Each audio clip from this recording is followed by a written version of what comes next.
Well, ghost guns, it's a popular trend in the gun industry and now raising some big concerns about your safety out there. Untraceable gun kits sold right here in Tampa Bay. And I-Team investigator Jared Holbrook found you don't need a background check or a license to make or sell one. They can do it in the confines of their garage or their home, and nobody will know. Last July on the streets of Baltimore, We just heard gunshots in the back of our alley. Dayton Harper shoots at police officers with this assault rifle. And how many shots did you hear? Maybe 4 or 5. Officers fired back and killed Harper. In California 3 years earlier, John Zawahiri uses this assault rifle on a shooting spree. Police say he killed his father and brother at home, then fired dozens of shots at Santa Monica College, killing 3. What do both of these guns have in common? They had no serial numbers, no scratches. They were homemade and are untraceable. A shock to Baltimore's police commissioner. You know, I was on the scene and we're looking at it and we're all wondering what to call it and what do you think it is and how would you describe it? That was a big part of the conversation. Law enforcement call them ghost guns or 80% guns, and they're becoming more popular. Our biggest concern is we can't trace the guns. Assistant Special Agent in charge of ATF's Tampa office, Dave Brown, says these homemade guns are becoming a huge problem for law enforcement. The public needs to know that we are seeing these guns, unfortunately, in the criminal element. The I-Team found 80% gun parts are easy to find on the internet.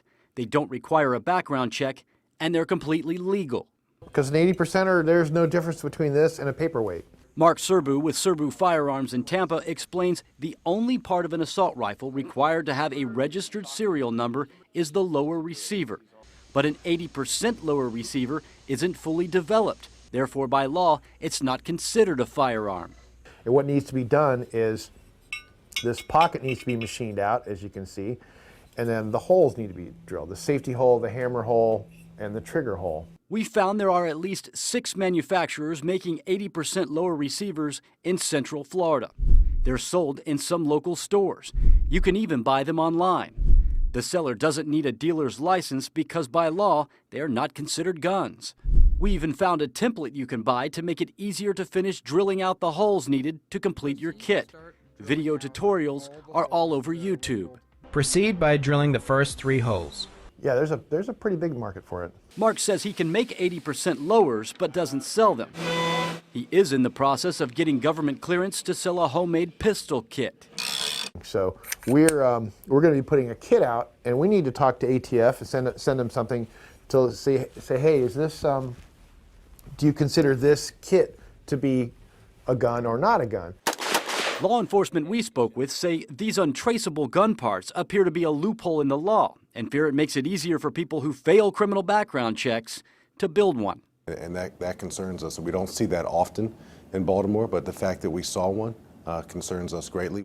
Tampa Bay law enforcement agencies tell us they haven't seen anything like this on our streets. However, ATF Special Agent Dave Brown says he personally seized a fully automatic homemade gun.